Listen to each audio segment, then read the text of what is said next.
Hello guys, welcome back to my YouTube channel. તો આજે આપણે બનાવશું દાળ, રોટલી ને જીરા રાઈસ. તો પૂરો વિડીયો જોજો, બહુ મજા આવશે. તો ગાઈસ, આપણે જે દાળ છે એમાં આપણે પાણી નાખી દઈશું અને 5-10 મિનિટ સુધી પલળવા દઈશું. તો ગાઈસ, હવે આપણે કરી લઈશું ડુંગળી બધી કટિંગ. જો આ ડુંગળી તો લઈ લીધી છે આપણે, નાની ચાલ પણ જો ઉતારી લીધી છે. હવે આપણે કરશું નાની કટિંગ.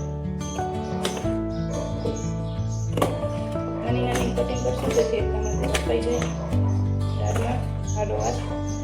બહુ મોટી કટિંગ કરશું તો બપોરમાં વાર લાગશે, એટલે આપણે બધી ડુંગળીને નાની કટિંગ કરી નાખીશું.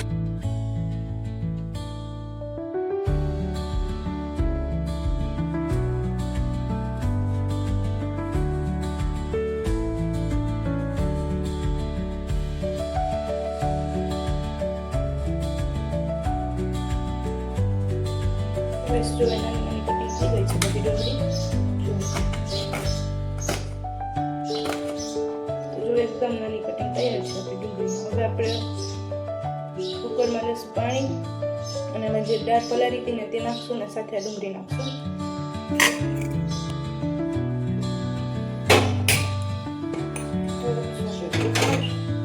પાણી નાખી 5-10 મિનિટ સરખા ઉકળવા દઈશું.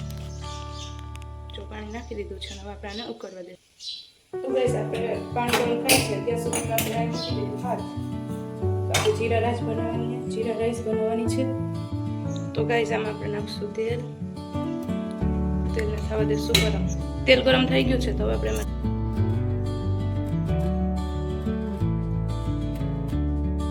એકદમ જો આપણે જીરું બ્રાઉન થઈ ગયું છે તો આપણે એમાં નાખશું પાણી.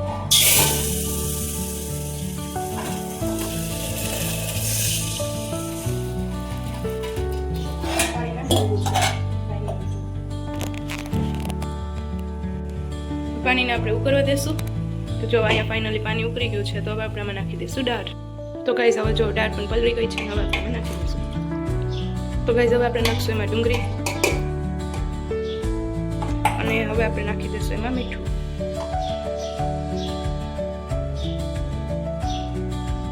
અને હવે કરી લઈશું આપણે સરખા એને મિક્સ.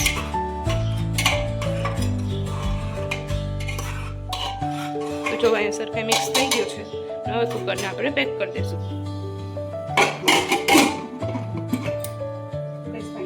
કુકર પેક થઈ ગયું છે, હવે 2-3 સીટી થવા દઈશું.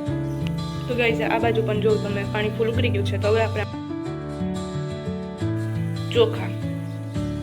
તો ગાઈસ, હવે જો ભાત એકદમ ધોઈ લીધા છે તો હવે આપણે નાખી દઈશું અહીંયા ચોખા.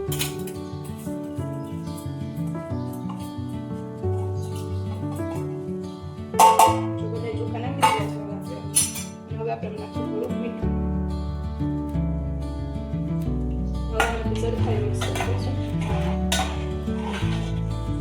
હવે આપણે આને 5 મિનિટ રાખવા દઈશું. તો ગાઈસ, ટમેટાની પેસ્ટ આપણે પહેલેથી લઈ લીધા છે. હવે આપણે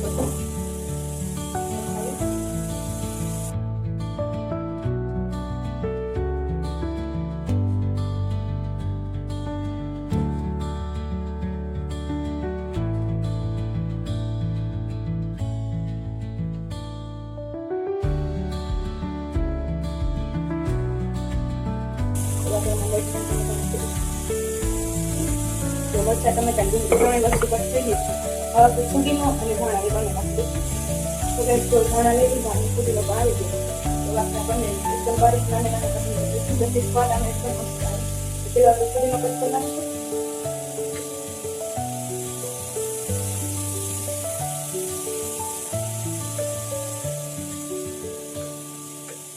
હવે આપણે ધાણા કરીશું.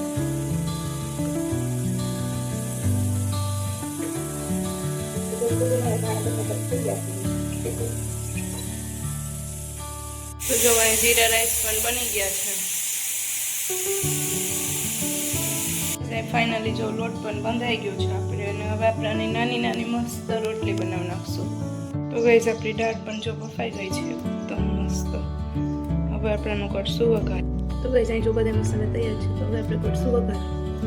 તો ગાઈસ, જો આપણે પાણી છે, પાણી એકદમ ભરવા દેશું અને પછી આપણે એમાં નાખી દઈશું તેલ. ગાઈસ, આપણે ભાજો કરી પત્તું પણ એકદમ ફ્રેશ છે, એ પણ ઘરનું. તો ગાઈસ પહેલા આપણે નાખી દઈશું તેલ.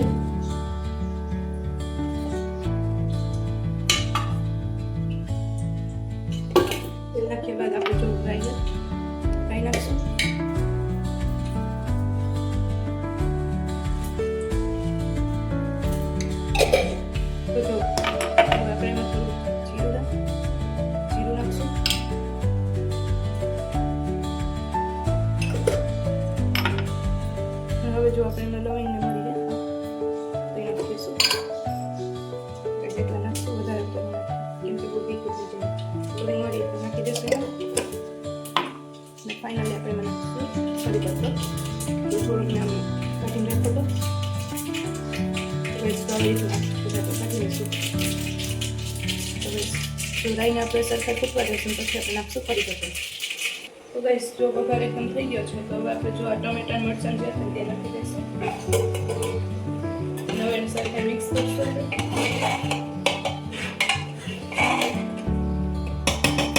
જો મિક્સ થઈ જાય પછી આપણે તેમાં નાખી દઈશું થોડું પાણી.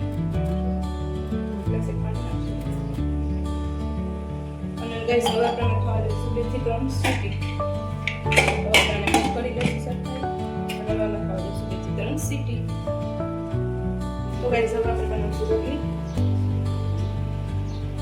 જો એકદમ ગોળ ગોળ રોટલી બનાવી નાખશું આપણે બધી. પછી આપણે પૂરીની જેમ જો વારી લઈશું. એક આવી રીતે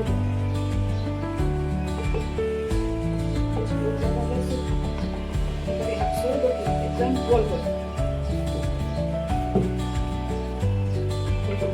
ફાઇનલી બની ગઈ છે. એકદમ ગોળ ગોળ નાની બટાકા સુકવ્યું.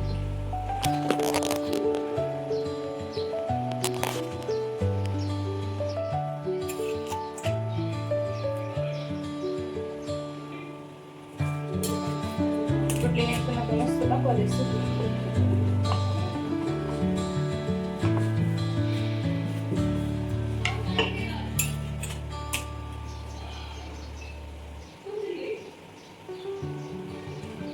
તો ફાઇનલ આપણી રોટલી પાકી ગઈ છે.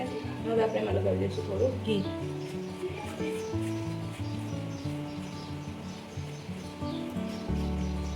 આવી જ રીતે આપણે બધી રોટલી વણી લેવાની છે.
ફાઇનલી આપણે બધી રોટલી બની ગઈ છે.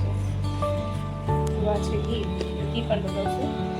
ફાઇનલ જો રોટલી હવે છેલ્લી હતી તે પણ પાકી ગઈ છે એકદમ. તો ગાઈસ હવે આપણે આમાં લગાવી દઈશું. તો ફાઇનલી જો બધું તૈયાર થઈ ગયું છે. તો ગાઈસ અહીંયા જો એકદમ ફ્રેશ થઈ પણ જામી ગયું છે. તો હવે આપણે બનાવશું છાશ.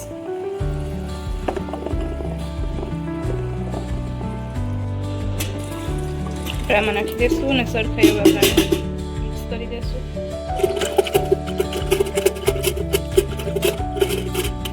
નાખી દઈશું ઠંડુ પાણી. તો ગાઈસ જો ફ્રીજમાંથી એકદમ ઠંડુ પાણી લઈ લીધું છે. હવે આપણે એને નાખશું આમાં.